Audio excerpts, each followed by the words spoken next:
Kukatpally murder కేసులో big twist. సహస్ర హత్య కేసులో పోలీసుల దర్యాప్తు వేగవంతమవుతోంది. పోలీసుల అదుపులో కీలక అనుమానితుడు ఉన్నట్టుగా చెప్తున్నారు. సహస్ర కింది పోర్షన్లో ఉంటున్న వ్యక్తిని పోలీసులు అదుపులోకి తీసుకున్నారు. విచారణ కోసం ఆ యువకుడిని అదుపులోకి తీసుకున్నామని పోలీసులు అంటున్నారు. ఇంకా ఎలాంటి క్లూ దొరకలేదని, కేవలం అనుమానం మాత్రమే అంటూ వివరణ ఇస్తున్నారు. తన బిడ్డను తాను ఎందుకు చంపుకుంటానంటూ మరోవైపు తండ్రి చెప్తున్నాడు. దర్యాప్తు కోసం 5 టీంలు ఏర్పాటు చేశామని పోలీసులు చెప్తున్నారు. సహస్ర హత్య కేసు ఇప్పుడు సంచలనంగా మారింది. సహస్ర హత్య కేసులో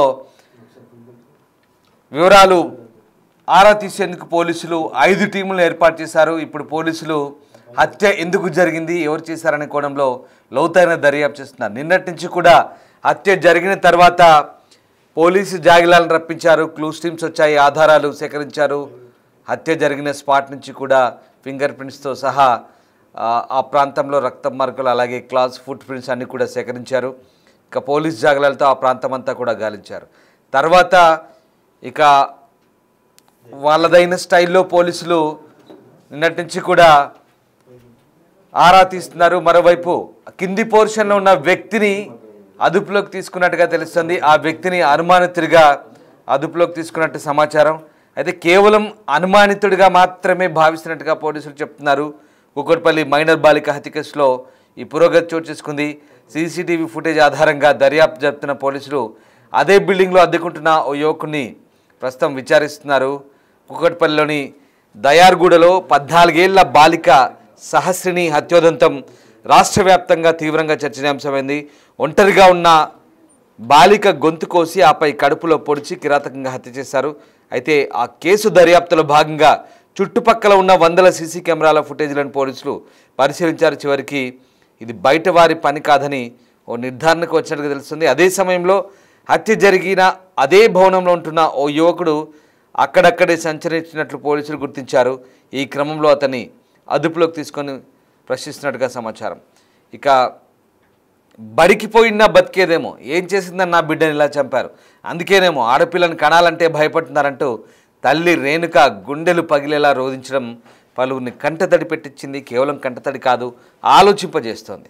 సంగారెడ్డి జిల్లా మునిపల్లి మండలం మక్త క్యాసారం గ్రామానికి చెందిన కృష్ణ రేణుక దంపతులు దయార్గూడలో ఓ పెంట్ హౌస్లో నివాసం ఉంటున్నారు. కృష్ణ సనత్ నగర్లోని బైక్ మెకానిక్గా పనిచేస్తుంటే తల్లి రేణుక ఆసుపత్రిలో ల్యాబ్ టెక్నీషియన్గా పనిచేస్తుంది.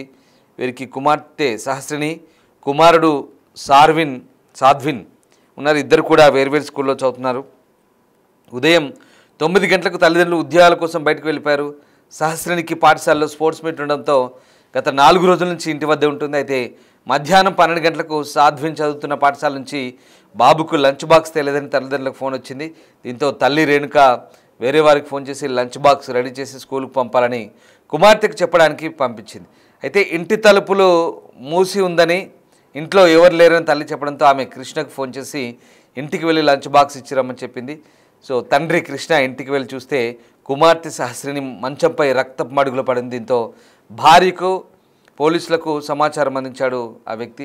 సంఘటనా స్థలాన్ని చేరుకున్న కుక్కట్పల్లి పోలీసులు డాగ్ స్క్వాడ్ క్లూస్ టీమ్స్తో వచ్చి పరిసరాలకు క్షుణ్ణంగా పరిశీలించి ఆధారాలు సేకరించారు. బాలనగర్ జోన్ డీసీపీ సురేష్ కుమార్ సంఘటనా స్థలాన్ని పరిశీలించి మృతదేహాన్ని పోస్టుమార్టం నిమిత్తం గాంధీ ఆసుపత్రి తరలించారు. తర్వాత బాలిక మృతదేహాన్ని తల్లిదండ్రులకు అప్పగిస్తే వాళ్ళ సొంత గ్రామాన్ని తీసుకెళ్లి అంత్యక్రియలు నిర్వహించారు. సహస్రిని ఎవరితో గొడవలు పెట్టుకోదని, అందరితో కలివిడిగా ఉంటుందని, పాఠశాల దూరంగా ఉండడంతో దగ్గరలో స్నేహితులు కూడా ఎవరూ లేరని తల్లి రేణుక అంటుంది. తన బిడ్డను ఎందుకు చంపారో ఏమో అంటూ ఆ తల్లి గుండెల విసేలా రోధిస్తున్న పరిస్థితి కనబడుతుంది. సో మొత్తం మీద కుక్కట్పల్లి హత్యోదంతం వ్యవహారంలో ప్రస్తుతానికి ఆ ఇంట్లో అద్దెకుంటున్న సంజయ్ అనే యువకుడిని పోలీసులు అదుపులోకి తీసుకున్నట్టుగా తెలుస్తోంది. సహస్ర మర్డర్ తర్వాత అక్కడే తిరుగుతూ కనిపించాడు సంజయ్. దీంతో అతన్ని అదుపులోకి తీసుకొని విచారిస్తున్నారు. దీనితో మరోవైపు బంధువుల హస్తం ఏమైనా ఉందా అన్న కోణంలో కూడా దర్యాప్తు జరుగుతుంది.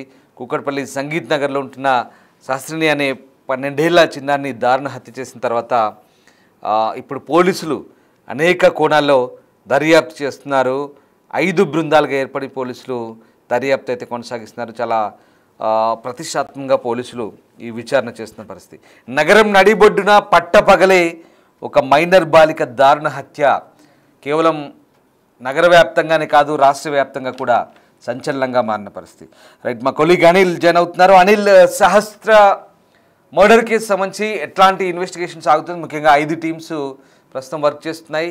అలాగే ఒక వ్యక్తిని, అదే ఇంట్లో అద్దెకుండే వ్యక్తిని, యువకుడిని అదుపులోకి తీసుకున్నట్టుగా తెలుస్తుంది. సో ప్రస్తుతం కేవలం అనుమానితునిగా మాత్రమే అంటూ అదుపులోకి తీసుకున్నారు.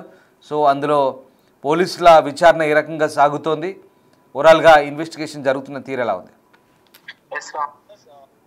కూకట్పల్లి బాలిక హత్య కేసులో పోలీసులు అయితే దర్యాప్తు ముమ్మరం చేశారని చెప్పాలి. ఈ దర్యాప్తులో భాగంగా మొత్తం 4 బృందాలుగా ప్రెసెంట్ అయితే ఈ కేసుకు సంబంధించి దర్యాప్తు అయితే చేస్తున్నారని చెప్పాలి. అయితే ఇందులో భాగంగానే ఎవరైతే అనుమానిస్తున్నారో, అంటే అనుమాన స్థితిలో ఎవరైతే కనిపిస్తున్నారో వాళ్ళని అయితే ప్రెసెంట్ అదుపులోకి తీసుకొని విచారిస్తున్న పరిస్థితి అయితే కనిపిస్తుంది. ఇందులో భాగంగానే కూకట్పల్లిలోని సంగీత్ నగర్ లో, అంటే సహస్రాని నివాసం ఉంటున్న అదే ఇంట్లో 2వ ఫ్లోర్ లో నివాసం ఉంటున్న సంజయ్ అనే వ్యక్తిని కూడా అదుపులోకి తీసుకున్నట్టుగా కూడా తెలుస్తుంది. అతన్ని అదుపులోకి తీసుకొని ప్రెసెంట్ అయితే విచారిస్తున్న పరిస్థితి అయితే కనిపిస్తుంది. ముఖ్యంగా అనుమానిస్తూ దానికి సంబంధించి అతను అక్కడే ఉన్నాడు కాబట్టి అదే సమయంలో అక్కడ ఉన్న సిచ్యువేషన్ బేస్ చేసుకొని, అతని పరిస్థితిని బేస్ చేసుకొని అతను ఒక దేశభక్తి పర్సన్ గా ఉన్నాడు, వ్యక్తిగా ఉన్నాడు కాబట్టి కొన్ని అతని కాల్ హిస్టరీ డేటా అంతా కూడా చెక్ చేసిన తర్వాత అనుమానం స్థితిలో అతన్ని అదుపులోకి తీసుకోవడం జరిగింది. దానికి సంబంధించి కూడా విచారణ అయితే చేస్తున్న పరిస్థితి అయితే కనిపిస్తుంది. అయితే ప్రస్తుతం డీసీపీ సురేష్ కుమార్ కూడా ప్రెసెంట్ ఇన్వెస్టిగేషన్ లో భాగంగా ఇన్వెస్టిగేషన్ చేస్తున్నాడు. ఇప్పుడే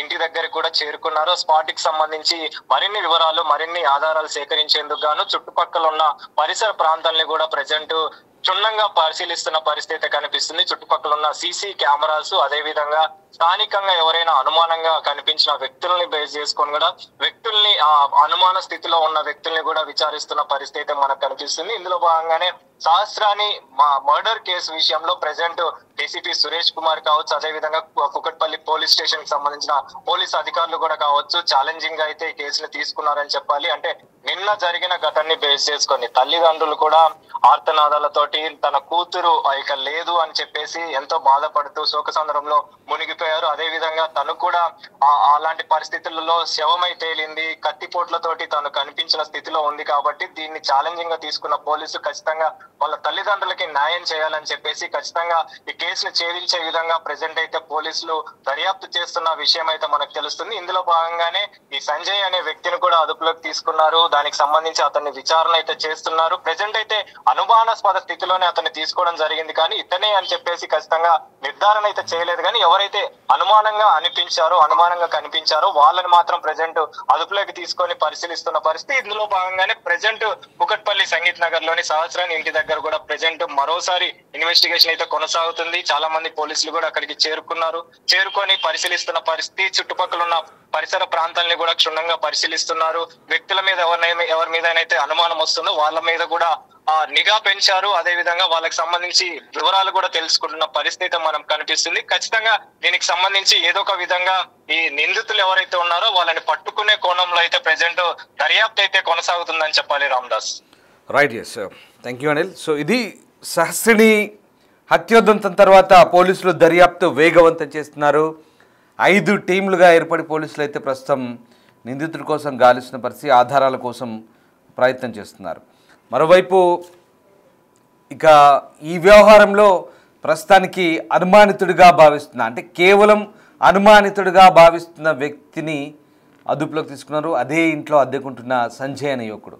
ఇతను నిందితుడిగా చెప్పట్లేదు, కేవలం అనుమానితుడిగానే అతన్ని పరిగణించి ప్రస్తుతం అదుపులోకి తీసుకొని, ఎందుకంటే అదే ఇంట్లో ఉంటున్నాడు కాబట్టి అతన్ని కూడా పోలీసులు ఇన్వెస్టిగేట్ చేస్తున్నారు. సో ఆ రకంగా అటు ఓనర్తో మాట్లాడారు పోలీసులు, ఓనర్ లేడు, ఇంటికి వచ్చేసరికి హత్య జరిగింది, ఇంట్లో తల్లిదండ్రులు లేరు. మరి అతను కూడా, ఈ సంజయ్ అనే వ్యక్తి ఆ టైంలో ఇంట్లో ఉన్నాడా లేదా బయట ఉన్నాడా ఏంటి అనే కోణంలో పోలీసులు అనుమానితునిగా భావించి కేవలం అదుపులోకి తీసుకొని విచారిస్తున్న పరిస్థితి. పూర్తి వివరాలు తేలుతాయి త్వరలో. మరి అందులో వాస్తవం ఏంటో, అనుమానం నిజమవుతుందా లేదా అబద్ధమా, ఏదేమైనా ఒక వ్యక్తిని అయితే అదుపులోకి తీసుకున్నారు. ఇంకా పోలీసులు అయితే ఈ కేసుకు సంబంధించి చాలా ప్రిస్టేజియస్గా తీసుకున్న పరిస్థితి. ఎందుకంటే ఈ మైనర్ బాలిక హత్యోదంతం కలకలం రేపింది, చాలా సెన్సేషన్గా మారిన పరిస్థితి. చాలా దారుణంగా కత్తిపోట్లతో అమ్మాయిని చాలా కిరాతకంగా హతమార్చారు. ఎందుకు చంపారు ఏంటనేది మాత్రం కారణాలు తెలియలేదు. బట్ పోస్ట్ మార్టం అయిన తర్వాత కూడా ఎలాంటి లైంగిక దాడికి సంబంధించినటువంటి ఆధారాలు కూడా నిర్ధారణ కాలేదు. మరోవైపు అమ్మాయిని తీసుకెళ్ళి అప్పటికే అంత్యక్రియలు చేశారు. అయితే ఇక్కడ ఏం జరిగింది, ఎందుకు ఈ హత్య జరిగింది, ఎవరు చేశారు అనేదే ఇంకా ప్రశ్నార్థకంగా మారుతున్న పరిస్థితి. ఆ వ్యక్తి అక్కడక్కడే ఇదంతా జరుగుతున్నప్పుడు ఇంట్లో అద్దెకుంటున్న వ్యక్తి అక్కడక్కడే తిరుగుతున్నట్టుగా పోలీసులు గమనించారు. కొంత అనుమానాస్పదంగా అనిపించి ఇప్పుడు క్రాస్ చెక్ చేస్తున్నారు. సో వాటెవర్, మొత్తం మీద త్వరలోనే ఈ మొత్తం వ్యవహారం కొలికి వచ్చే ఛాన్స్ అయితే కనిపిస్తుంది. ఎందుకంటే పోలీసులు చాలా స్పీడప్ చేశారు ఇన్వెస్టిగేషన్ని. ఇప్పుడు ఆ పట్టుకున్న వ్యక్తిని ఇంట్రాగేట్ చేస్తున్నారు. అయితే ఈ మొత్తం వ్యవహారం అయితే పోలీసులకు నిజంగా ఒక సవాల్ లాంటిది. ఎందుకంటే నగరం నడిబొడ్డున ఆ హత్య జరిగింది.